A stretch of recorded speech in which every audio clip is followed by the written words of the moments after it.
is KC Sports Network, proudly presented by Emprise Bank. Paid all who enter, and beware. This podcast here on the Kansas City Sports Network. This is the Bai Jobe podcast. I'm Nick Springer along with Kevin Flaherty, and we are back because Kansas football has done more work in the transfer portal. We're going to talk about that all on today's show. Don't forget, if you like what you hear or see, if you're watching on YouTube, be sure to leave a comment, like, subscribe, spread the word, and leave us a review as well if you'd like. Also, the Bai Jobe podcast is brought to you by the Emprise Bank, your member in all things possible, member FDIC. As I said, Kansas in the transfer portal in the spring once again is doing some work. Bai Jobe, Kev, they got him. I was trying to think how you were going to seg into it, and I had it down to you either hitting a Bai Jobe or you hitting like with an in sync like bye. Oh, true. Yes. Bye. He said bye to Mississippi State and said hello to Lance Leipold in Kansas. I'm just wondering, we're talking about Bai Jobe. That is literally his name. B-A-I is how you spell it. Space J-O-B-E. Bai Jobe is the latest transfer portal equipment for Kansas football. Yeah, and a huge one. I mean, we talked about when we were coming out of the spring, and we said, hey, where does Kansas need to fill holes? And I think like the first 5 things on the list were defensive end, right? Like, not that they needed 5 defensive ends, but that spot was so much more important than their other needs. That was sort of the one thing. And if you were at the spring showcase, Jeremy Robinson didn't play. Dylan Brooks, was hurt. It didn't play. And so you really got a chance to see Kansas's depth at that position. And, guys maybe had a little bit of work to do. I'm sure we'll break down that position specifically, but with Dylan Brooks' injury, he was a guy that I think going into the spring, we felt like he was one of the most important guys in the spring. You wanted him to take that step with Austin Booker leaving opposite Jeremy Robinson. Instead, he suffers an injury, probably going to be out for a while.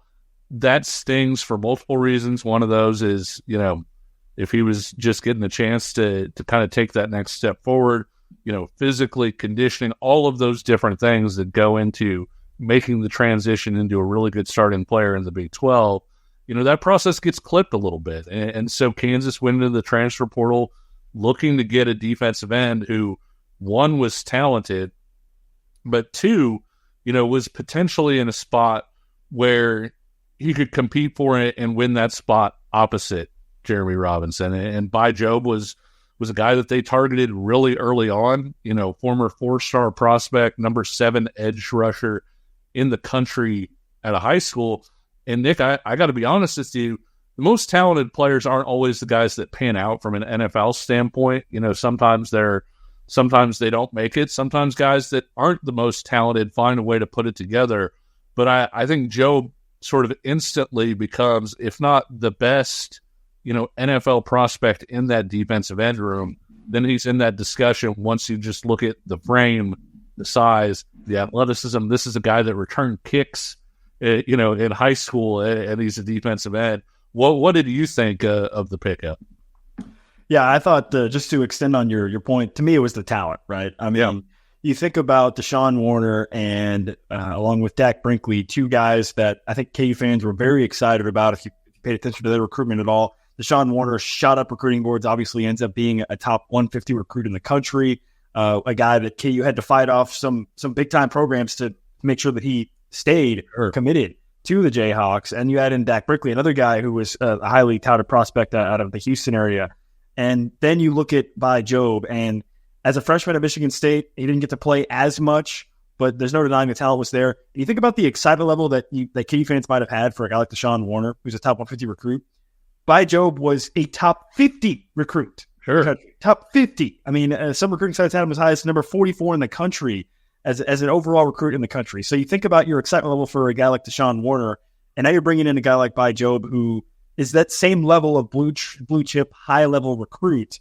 And I think for a place like Kansas, and this is maybe the beauty of the transfer portal, a guy like Bai Jobe maybe in 5-10 years ago might have just flamed out, right? If it didn't really work out for Michigan State, and he maybe wasn't able to have a chance to go somewhere else and kind of revitalize his career, so to speak.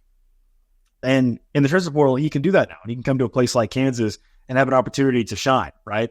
And obviously, we've touched on it in previous episodes, but when you have a guy like Austin Booker, who is a transfer that from Minnesota, who didn't really play that much at all and was very underutilized in Minnesota, and comes to Kansas and turns into Big 12 Newcomer of the Year and ends up being a fourth-round pick, that is an excellent selling point for players like a Bai Jobe, a guy who definitely has the talent and the raw ability, but maybe just for one reason or another, didn't get a great opportunity in his first stop, in this case at Michigan State. I know Michigan State, I think they got a new defensive coordinator. They were switching schemes, and that was part of the reason why he ultimately entered the transfer portal. In this case, Jobe did.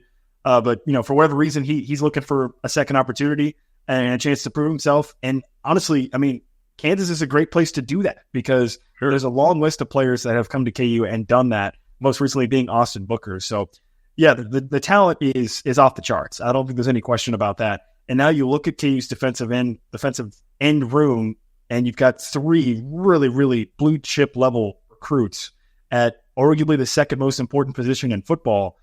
That's massive, right?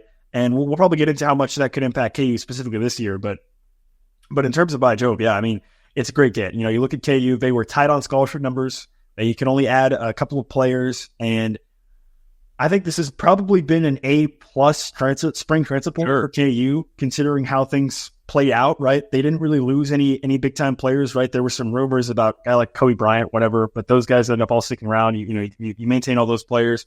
And then you look at some of the top needs for KU, and guess what? Defensive end and offensive line depth were probably in the top 2 or 3 of what KU needed most. So the fact that this staff was able to, first of all, identify their primary needs, and secondly, aggressively go out and pursue those needs, and thirdly, actually follow through and land a couple of commitments from 2 guys, and Amir Herring, who we talked about previously, the offensive lineman from Michigan, and now Bai Jobe on the defensive side for Michigan State.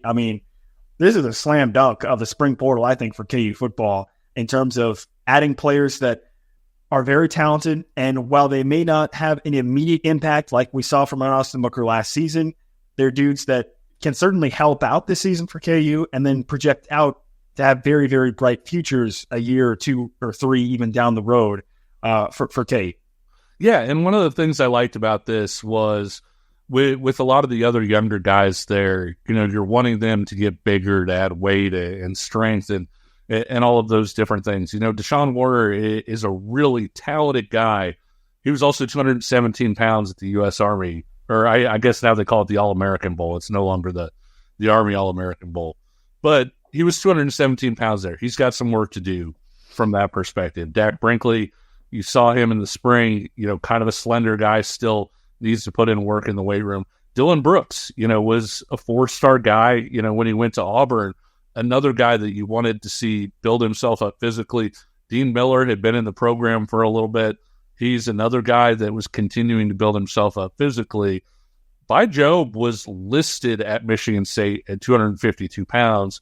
Today, after he picked Kansas, his trainer posted, a photo of him working out and looks like a pretty thick kid right now. And the trainer said that he's 245 pounds. And so having sort of that ready-made frame where that's not necessarily your concern, with some of the other pieces, I think it adds a little bit of a security blanket there.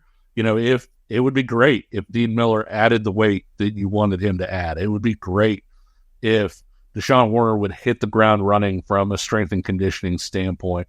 If Dak Brinkley, after being in for the spring, was able to take that leap physically. Jobe is kind of already there physically. That doesn't mean he doesn't still have work to do. Every player has work to do. But at the same time, he is somebody that you're not necessarily throwing him out there and feeling like, okay, he's potentially going to get pancaked in the running game or whatever else. And I think it's worth noting, the Les Miles staff did a really great job evaluating defensive linemen. And Jeremy Robinson is a guy that friend of the show, Kent Swanson, who's on a lot of KC Sports Networks, really excellent Chiefs podcasts, heading into last year. And Ken is part of that group that puts together the Chiefs draft guide, which is much hit every year. he kind of felt like Jeremy Robinson was maybe the best NFL prospect on KU's team heading in. Now, I do think Devin Neal took a jump from where he was as a sophomore. If you talk to some NFL people, you know, they kind of felt like Neal coming out of his sophomore year, maybe a little bit stiff. They were kind of interested to see where he came out. I do think he kind of maybe vaulted himself into that discussion, but the point just being, you know, you have all these recruits. You also have Robinson, who, you know, is a guy that is capable of having an NFL season and the type of season that would draw NFL attention. And I think that, you know, you and I have had a discussion off air, and I don't want to belabor the point, but I think it's a good point to make. If you're asking Bai Jobe to be Austin Booker fresh out of the box, that's a lot. That really is. But Jeremy Robinson is now a multi-year starter. He's somebody that you know what you're getting. He's continued to develop and everything else. I think Jeremy Robinson could potentially be an all Big 12 guy if everything clicks for him. And there's the possibility that a Bai Jobe or even Bai Jobe committee, that you could find somebody that could be similar to what Robinson was bringing on the other side opposite Booker a year ago. Yeah, I do agree with your point on if you are looking for a 1-for-1 trade of trying to replace Austin Booker, you're probably going to be pretty disappointed. I don't think that's just going to happen. But that's not to say that to your point, a guy like Bai Jobe can't step in and be a part of a committee of players that kind of fill that void.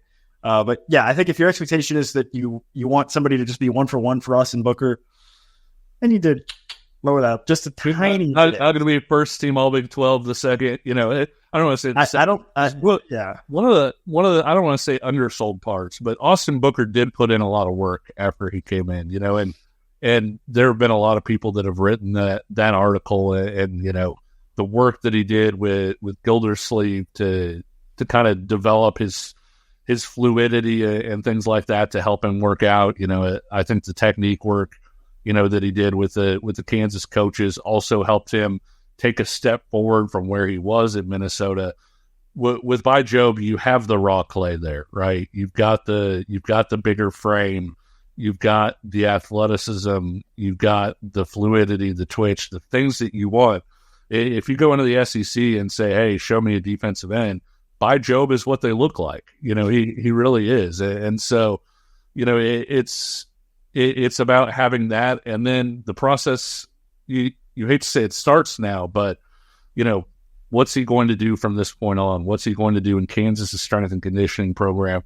What's he going to do to make himself ready to play? Because I think from where they both came in, you know, Austin Booker was maybe behind Bai Jobe from a talent standpoint, but Booker put in the work to maximize kind of where he was at. And now it remains to be seen, you know, is Jobe going to be able to do the same thing? And a guy that we didn't talk about with that big group, Dylan Woodkey, all of a sudden, I mean, he looked like a good get at the time, you know, as a guy that can kind of fill that Hayden Hatcher role, eat up a lot of downs, be really solid for you and everything else. With Jobe coming in with the talent there and everything, I think Woodkey's role is really nice with this group, that he has that level of experience that he can play with strength on rundowns. And I think, you know, he's kind of got his path to playing time laid out in front of him as well. I do have a couple more thoughts on Jeremy Robinson and Bai Jobe, and then we'll springboard into the rest of the defense. We'll get to those right after this break. Before we get to the break, I do got to tell you about one of our other sponsors at Home Field Apparel. You can go to homefieldapparel.com, browse over 130 different colleges, including Kansas, of course, who has 40 different items on homefieldapparel.com. If you use the promo code KCSN23, you'll get 15% off your first order at homefieldapparel.com. I'm a company man today, Kevin. I've just got the Kansas City Sports Network shirt, but I've got myself about 3 or 4 different KU shirts. I've got some KU sweatpants. Of course, the weather's getting warmer now, so I probably will store those a little bit for the summer, but they've got some great items that can get you covered over at Home Field Apparel. Once again, use that promo code KCSN23 for 50% off your first order at homefieldapparel.com. More KU football tech, more KU football talk coming up next. We appreciate you supporting KC Sports Network by listening to our podcast. You have helped us become the highest-ranked Chiefs podcast network in 2022 and 2023. And don't forget about our daily Substack newsletter, the best written analysis you can find on the Chiefs straight to your inbox every day.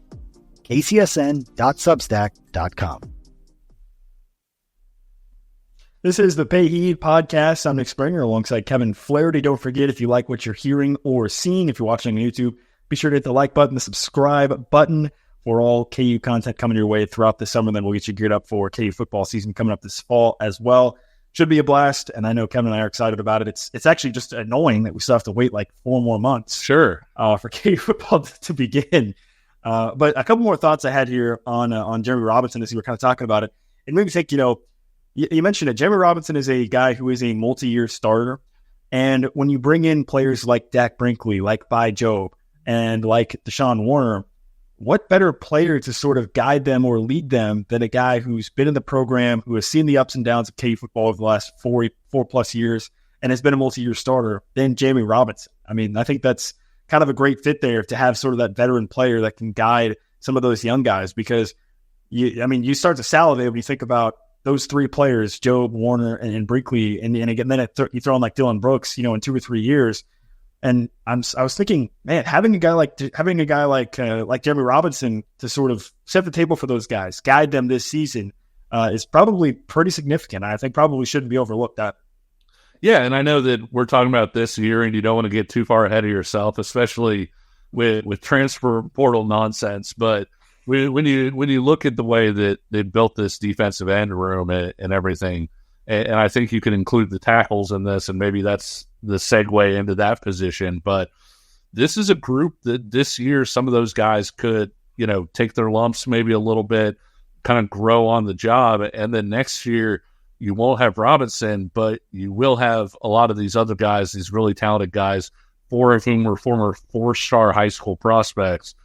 You add in the defensive tackles like DJ Withers and Tommy Dunn, and you're going to have a pretty experienced and talented group next year.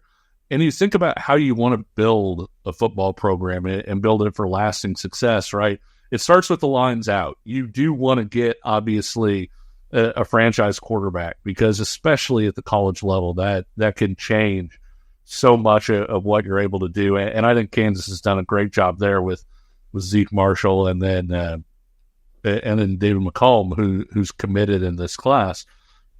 But I think that when you look at, hey, if Kansas is still going to be the program that Lance Leipold wants it to be, and if Kansas is going to continue to kind of take the steps forward that they've taken, it starts up front. And you look at the Liberty Bowl against Arkansas, when you saw them in person, Arkansas was significantly bigger than Kansas was on both lines. And you saw Kansas kind of struggle to run the ball in that game. Obviously, Jalen Daniels went nuts, and they wound up, sticking around into overtime. But I think the defensive line as well, struggled to slow down Arkansas's running game. They struggled to get KJ Jefferson down. KJ Jefferson is now in the Big 12 at UCF.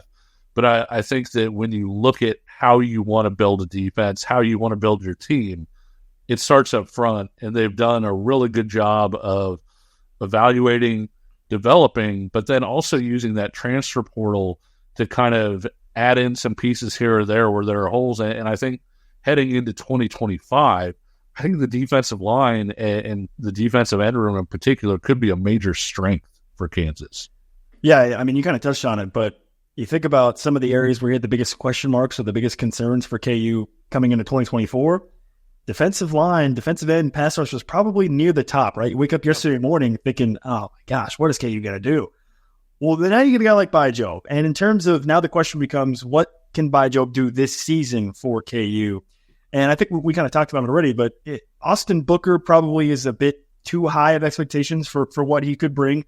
But I don't think there's any question that he is a guy with the level of talent that he has that can come in and be a rotation type player with the potential to break out a little bit and really help out Kansas's pass rush. So I think it's fantastic that KU was able to get a guy like this who really helps shore up their depth for this season and gives them some potentially high upside for this season. but kind of also what you mentioned, Kevin, really you think further down the road, and he's going to be somebody that could be the cornerstone of what could become a really elite level pass rush that KU is developing with some of the young players they have.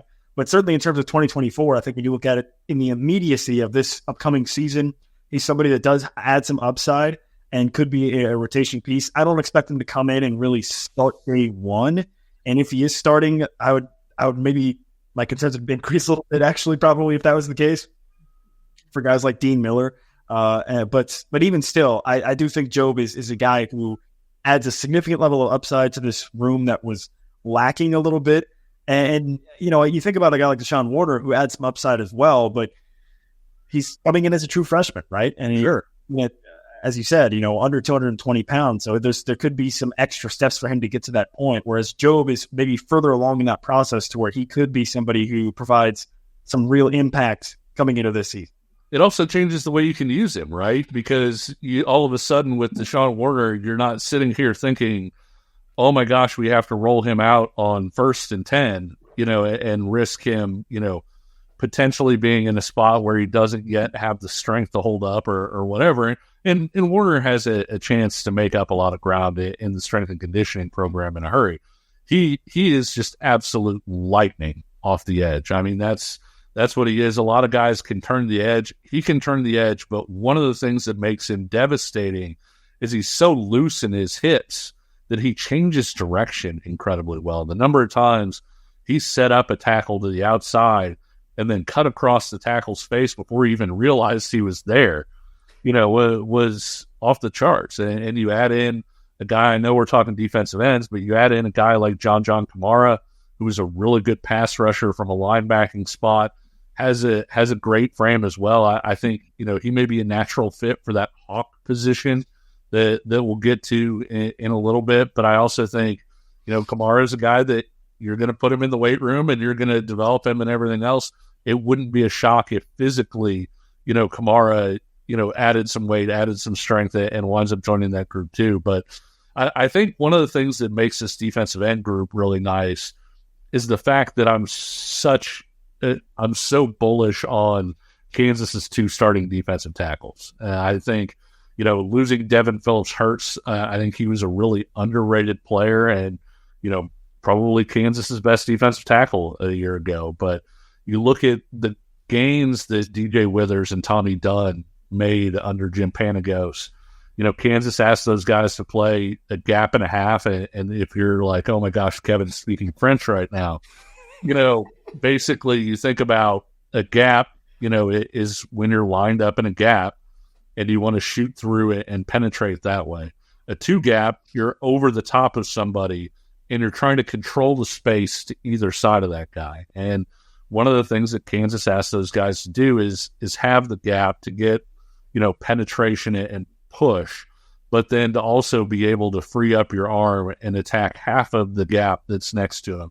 And I think Withers and Dunn both have the ability to do that. They have strength, they have mobility, they have a lot of things there. And then, for Kansas to go out, defensive tackle was a spot they needed to address in the portal as well. And they did that with Javi Durant as well. Yeah, Javier Derrick, the transfer from North Dakota State, is a guy that adds to that room, right? Because this is also a Kansas defense that they like to rotate, right? They like to play multiple guys. And I think when you're in a conference like the Big 12, maybe, I don't know, maybe not as much now as maybe, 6, 7, 8 years ago with the air raid and up-tempo offenses. But still, I mean, you lose a team like Oklahoma, but still, the Big 12 definitely still has some more up-tempo type teams. So you want to keep guys fresh and be able to rotate. And so having those top 2, Tommy Dunn and DJ Withers, and listen, this is their time, right? Yeah. You think about the development they've had over the past couple of years, it's really built for this season, right? Where it's those 2 guys kind of leading the charge in that room. And then you throw in a guy like a Caleb Taylor, who's probably got some great experience and can be a real veteran leader in that room as well. You throw in a Javier Derrick also. I feel pretty solid about where the defensive tackles are on the interior, certainly from a run stopping standpoint as well. But I did like what you mentioned about Devin Phillips, because I do wonder if Devin Phillips was overlooked in terms of what he did, just because, you maybe look at a box score after the game and you scroll down and see, man, I don't see D Phillips on there. Well, that dude was still making plays if you were paying attention. He was still clogging lanes and creating issues for opposing teams. But I do feel really, really good about DJ Withers and Tommy Dunn as two players that, again, have kind of been developing up to this season. Like, this is kind of their season now to step up and be those two guys leading the charge in the middle of that defensive line. James Light, who posts a lot of like coaching clinic things and everything, posted some of Jim Panagos coaching thing, and one of the plays that he showed, Devin Phillips, blew up his block, got penetration, kind of dove at the back and couldn't make the tackle himself, but it was cleaned up by other guys. And to your point, when you have a really good defensive tackle like that and a guy that can play that well, it does open things up for everybody else. And, I actually think that that's maybe a little bit of a seg into the linebackers, because if those defensive tackles are really good, if they play to the level that we think that those guys can, it's going to free those guys up to look a lot better as well. One guy I do want to mention before we flip over is I'm a big Keenan Caldwell fan, and the reason why is he came in to play in sort of that Les Miles two-gap system. He's kind of that big, space holding guy. There's a coaching change. He doesn't necessarily fit the system as hand in glove as he did the previous system. A lot of times you're seeing that guy transfer, right? You're seeing him go to another place, and Keenan's continued to work, and it would be pretty cool if he were able to find a spot in that rotation this year.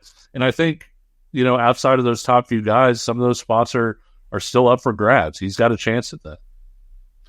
Yeah, and I believe Keenan Caldwell dealt with he had a season-ending injury one year as well that kind of set him back. But yeah, certainly, I think that's a position group where it's like, hey, listen, the more capable bodies you have, the better, right? Sure. Because you can keep rotating those players in. But you did mention that, when you have a defensive tackle room or defensive tackle group that can take on blocks and eat blocks, that does free up things for the linebackers. That takes us into Kansas' linebacker room, and they're kind of headlined by J.B. Brown, the electric hard-hitting linebacker transfer from Bowling Green, who was really, really good for KU last season. He's probably the headliner, but a guy that has maybe got under the radar a little bit, but not so much now. I think he's starting to get more traction and more publicity, which he deserves, is Cordell Wheeler, a transfer from Michigan, who is going to be stepping into that Rich Miller spot. He's been wearing the green dot in practices this spring, which is, in case you're unfamiliar, the NCAA has allowed now to where you can have the headset mics or the headset communicators in the helmets of players. Obviously, you have the quarterback typically on offense, and then usually like a middle linebacker on defense. That's been Cordell Wheeler, and I think that speaks highly to where his development is at. So, Kevin, unfortunately, you're not going to get the rainbow of 17 guys wearing different hoodies, all flailing their arms, making hand signals, like you used to get. But you're going to get, hopefully, some better communication now with your defensive players. And Cordell Wheeler is the guy that's got that green sticker so far since McKay. The play calling version of the Harlem Shake, right? Where everybody kind of, jumps around and does. Now, I do think the linebacking group is an interesting one. J.B. Brown was such a necessary piece last year because they had to get more athletic at those spots. And you really saw the athleticism pop quite a bit. He made some big plays. Wheeler, for a guy who didn't start last year, had some huge plays. You look at the interception against Texas. I think he had, was it the second down tackle that he had against Oklahoma when Oklahoma was trying to run out the clock at the very end, and he made a knob patter around the backfield that kind of led to Oklahoma, punting the ball, and then Kansas, coming back down and getting the game-winning score. Yeah. It's funny because we talked about this a little bit with Amir Herring, who was the Michigan transfers joining from the offensive line. And then we said, coming from Michigan and everything else, people are going to look at Amir Herring and be like, why isn't he starting? And it's probably going to be a little bit of a process for him, right? He's going to come in, he's going to learn the system, he's going to continue to develop, and his playing time is a year or two probably down the line. He could win a rotational spot, but as far as a starter, Wheeler was a guy like that because when he came in, Kansas was really struggling at those linebacker spots, and I think people just said, oh, you're a linebacker from Michigan, like, well, why aren't you starting? And get in there. And he's continued to to put everything together. And every time you see him, he's a little bit better than he was the previous time. And so I think Wheeler could have a really big year. J.B. Brown's athleticism really helps him there. Obviously, Taiwan Berryhill has played a ton of football at Kansas and has had some really good moments as well. I think when they go with an actual 3 linebacker look, it'll probably be those 3. But as we saw last year, one of the things that Kansas likes to do is play a little bit differently with that hawk spot. And I think that's one of the areas where maybe the loss is a little bit bigger than people are talking about, because Craig Young was such an athlete. You could leave him out there for so many different things. He was a linebacker, but he was basically a safety, but he could also rush the passer. So you had him out there, and you could run different packages, and he could still be the guy out there. And so you could disguise what you were doing. He could, line up over a slot receiver and not embarrass himself. I think Kansas is going to have to paint by numbers at that spot this year. I don't know that they have one guy that can kind of fill all those roles. And so you're looking at probably Jason Gilliam being, maybe the guy there that's a little bit more like a linebacker. I think Marvin Grant could get some time there when it looks more like a safety. And there are going to be times when that hawk spot is more of a true nickel. And so you could see, potentially one of the dies there. And so I do think, kind of last year where you said, hey, it's Craig Young, just let him do whatever. I think that's one spot where you could be looking at the end of the year and say, it took 3 guys to do what Craig Young did. And that's not necessarily a knock, because those guys could be a little bit better at their specified things than Craig Young was. But at the same time, I think when people look at the defense and they say, you lost this, this is a blow. I think Young's versatility is an area that's maybe a little bit slept on. That, and, you did get more athletic at linebacker with Rich Miller, moving on. But obviously his leadership, his experience, things like that will be missed too. Yeah, I think similarly to our discussion of Austin Booker, you kind of can apply that same thought process to the hawk position with Craig Young, which is you're probably not going to have a 1-for-1 trade of a guy that you can put in there. And Brian Boland, defensive coordinator for KU, kind of said as much in the spring of, hey, we're throwing a bunch of different guys into that spot. Now, from KU's perspective, you'd hope that by the time you get into fall camp, they have maybe 1 or 2 or 3 guys specifically zeroed in on that they want at that position. You mentioned a couple there with guys like Jason Gilliam, Marvin Grant, who I am very excited about as a player. Regardless of how KU deploys him, I think he'll be very successful. And then you think about even a player like a Logan Brantley, who seems like maybe he was getting some run at that type of position. And I guess for the linebacker, just kind of wrap up that thought before we can go in more into the secondary here. From the linebacker position, my only concern really is that I don't really know how much depth this position group has. Yeah. If a guy like a Cornell Wheeler did get dinged up, Taiwan Berryhill was dinged up for a good chunk of last season. He missed some games here and there. If, J.B. Brown were to go out with an injury, that's maybe my primary concern, because I feel really, really comfortable with J.B. Brown. I think Cornell Wheeler is also poised to have a great season. And I think Taiwan Berryhill does bring an element of leadership to that room as well, or certainly experience. But I do wonder about the depth. But looking at the hawk position, kind of like you mentioned, some of those different players that you try to fill that spot, and that kind of leaves KU open to what they want to do beyond that in the secondary, right? I mean, you look at the safeties. Marvin Grant is obviously a guy that if you're just playing a standard defense, Marvin Grant would probably be one of your safeties along with O.J. Burroughs. You've got both of the Dye brothers who seem to be coming along and making plays as well. I know Jalen, both those guys made some pretty big plays actually in the spring showcase last month. I remember earlier, Kevin, you had said that the safety room is the room that maybe you are the most excited about and you think is maybe even the best room on this team. Why is it? Yeah, I think that when you look at the starters and the experience there, O.J. Burroughs and Marvin Grant, I mean, that's one of the Big 12's best safety groupings, I think, right there. And Grant's, athleticism for his size, obviously he's a big hitter. That allows you to move him around, do different things. The Dyes, I think both of them, look like they had pretty strong springs. There's some athleticism there. How about a guy like Mason Ellis, who made some nice special teams plays for him? I don't know that people realize Mason Ellis was a guy that KU, I don't want to say found at camp because he was a local guy. He's from Mulvane, Kansas. But he came in, he was 6'2", and he ran in the 4.4s. And that guy is, that guy's usually a starter for you in the last 15 years of Kansas football. And so, I think when you look at the depth of that group, and they've got some good young guys there too, that I think are up and coming. I like that you mentioned Logan Brantley at the linebacker position, because I think this staff has really shown they like to develop guys and have them come up sort of at their own time, right? Like DJ Withers and Tommy Dunn, they were kind of bit players 2 years ago. Then last year, they were in the rotation, they did more. And then this year, they're the dudes. And that's kind of the natural growth process. I think if linebacker was deeper, you might look at a guy like Logan Brantley and say, okay, wait another year or two, he'll get his chance. And whereas now I think you look at that summer as being so important for him and for some other guys. They did bring in 2 really good freshmen. They would prefer not, but if those guys are good enough, that's a possibility there. But I think it's safety. Like I said, you kind of have it all, right? OJ Burroughs is the guy who set like the interceptions record at IMG Academy. Like that's not small potatoes with all the guys that come through there.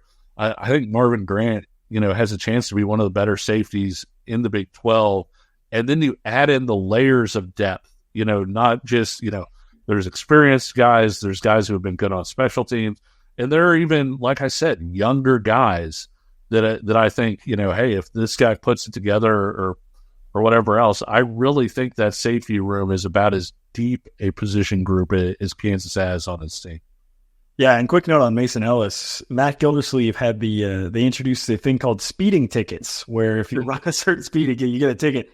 But he said earlier in spring ball that Mason Ellis had the fastest time, was clocked as the fastest runner for KU, which is pretty remarkable, right? When you think about having a guy like Quentin Skinner on your team, and Kobe Bryant, Melo Dotson, it was Mason Ellis who was clocked as the fastest player, really, which is pretty cool. So he's a guy that, maybe it's on special teams, but seems like he is in a position where he could make an impact in some capacity, which is pretty cool.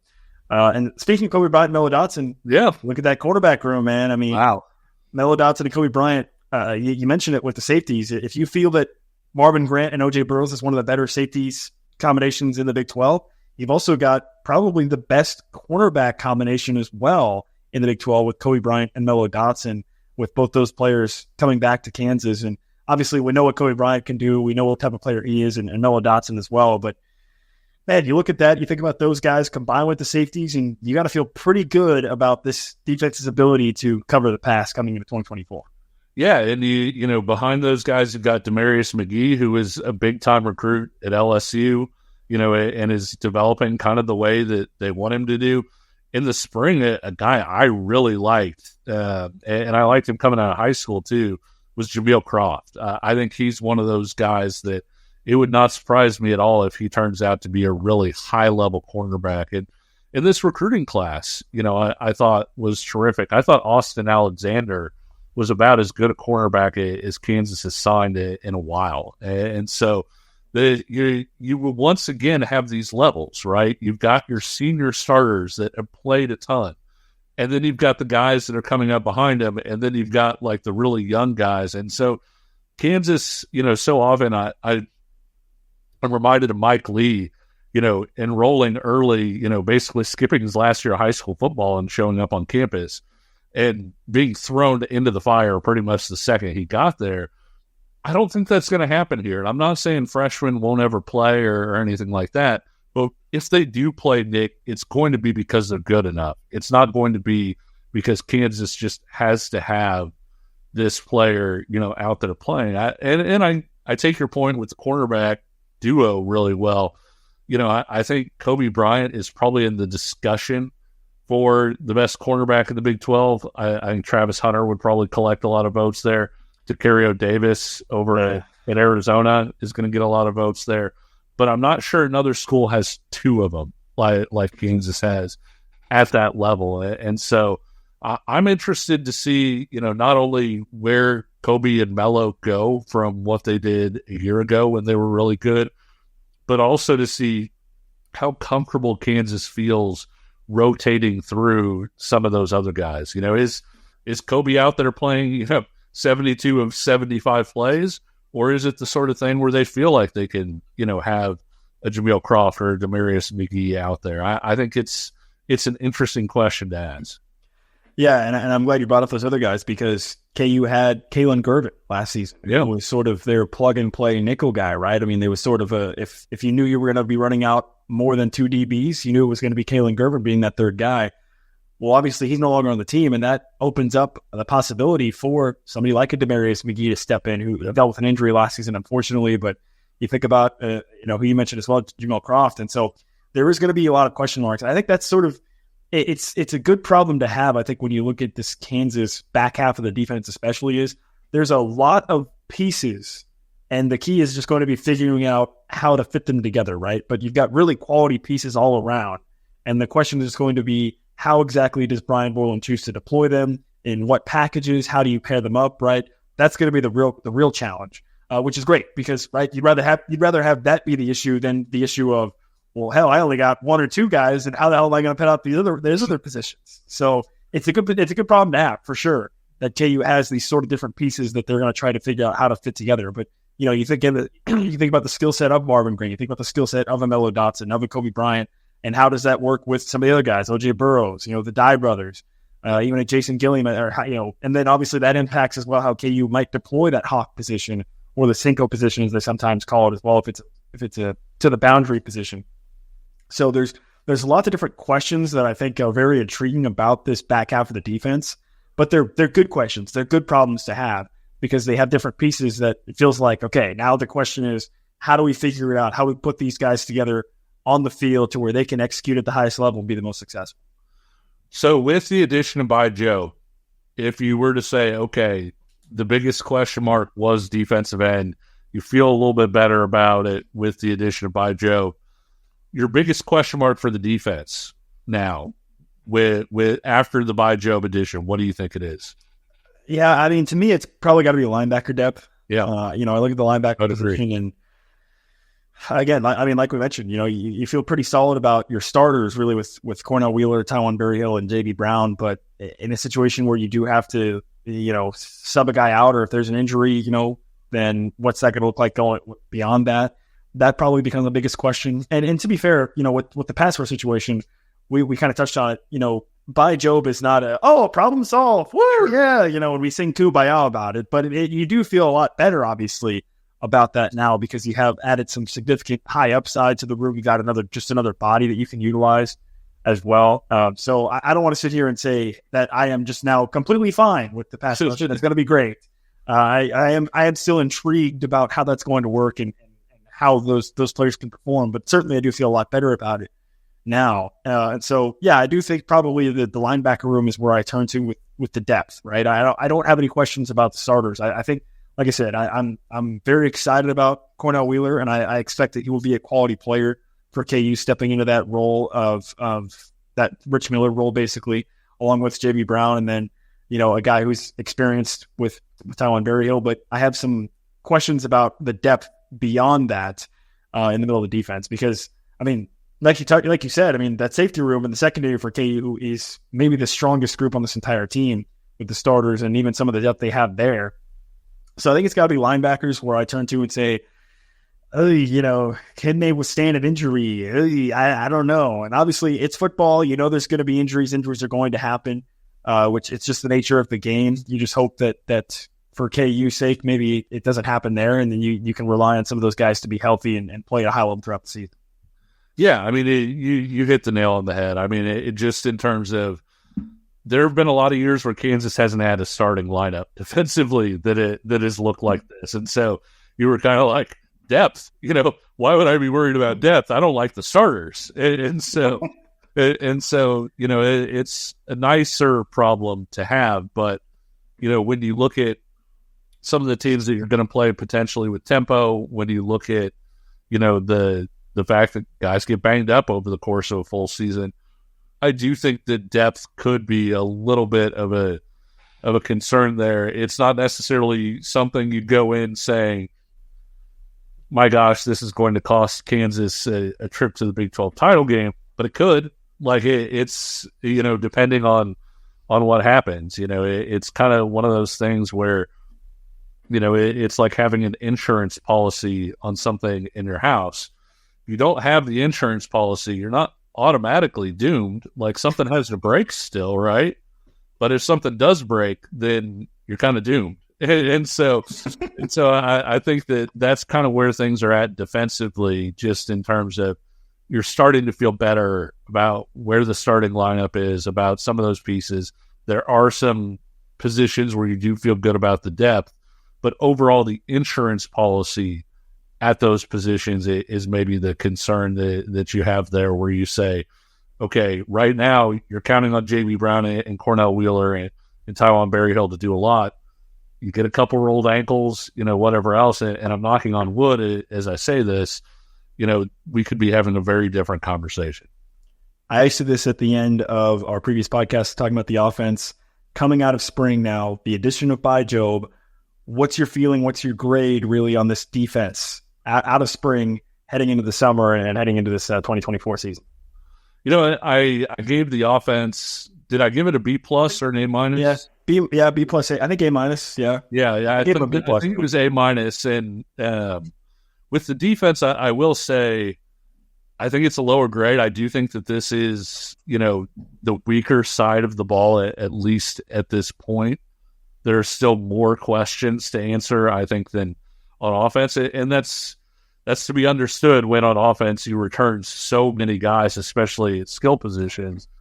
But I think the other concern that I would have, not necessarily just that, but playmakers are what tells the tale for you defensively, right? And it's, you can be solid at a lot of different spots, but you really need to have guys that are all Big 12 level guys. And looking at it, obviously Kobe is that level guy.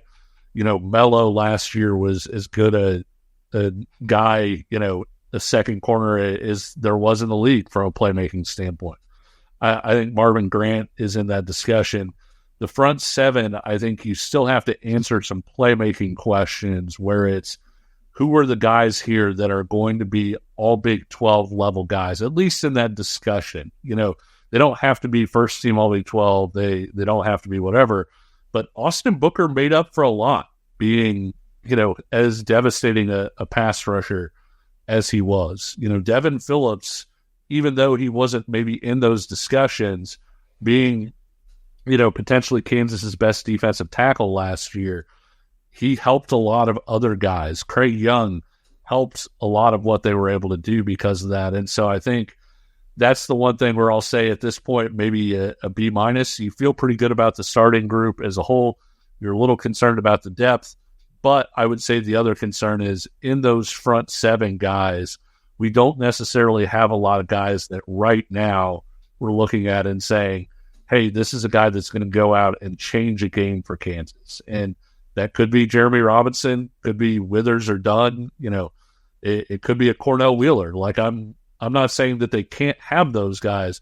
I'm just saying coming out of the spring, you're still not 100% sure who those guys are. Yeah, I think there's just a lot of unknowns. Right? Sure. There's a lot of guys where if they reach their potential or if they play to the level that we think they can play, suddenly you feel really good about, right? But when you have so many unknowns about the Hawk position, which was such a critical position for you last season with Craig Young, with the pass rush, like I said, I still, with the addition of Bai Jobe is great, but it's still an area where you say, okay, what's that going to look like? Who's going to be able to sort of step up in that area? So I think that's really the biggest thing is that there's just some unknowns, right? And that's, I think people may inherently hear that and think, oh, well, it's negative. It's not negative. It's just that there are guys that you haven't seen it yet. You haven't seen them step into the roles maybe that they may be asked to step into this season. And yeah, to your point, this is probably the unit that's weaker compared to the offense, but that's a given when you have Jalen Daniels, preseason offensive player of the year last year, back. You have Devin Neal, a guy who's going to have almost every running back record you can think of back, plus three really talented receivers. Who have started, this is their third year starting together. Like, yeah, I mean, that's, yeah. And of course, it's, like you said, it's going to look weaker. Yeah. So the defense is not far behind that, but there are more questions. There's more what ifs. There's more what ifs about what if this guy doesn't pan out, what if this, so on and so forth. So I would agree with you. I'd probably go B on the defense. The addition of Bai Jobe certainly it upgrades it significantly for me, just in terms of adding in that upside. But there are still questions. I think I was a little higher on the offense than you were, and you were a little higher on the defense. So yeah, there you go. Well, that's our spring football discussion. KU football, by the way, as we mentioned earlier, kind of knocked it out of the park with the transfer portal this spring with Amir Herring and Bai Jobe. So plenty to be excited about for KU as they exit spring football here. This has been the Payee Podcast with Kevin Flaherty. I'm Nick Springer. Be sure to click the like and subscribe button if you like what you heard or saw on YouTube. Leave us a comment, leave us a review. It helps get the word out about the podcast covering all things happening with KU. We have something a little bit fun planned for throughout the offseason for KU football, so definitely stay tuned for that. And plus more coverage of KU on the basketball side as well, with like the NBA draft coming up with Furphy and stuff. I'm sure we'll be talking about that coming up as well. But until then, he is Kevin Flaherty. I'm Nick Springer. Thanks so much for tuning in. This has been another episode of Pay Heed here on the Kansas City Sports Network. We'll talk to you later. See ya.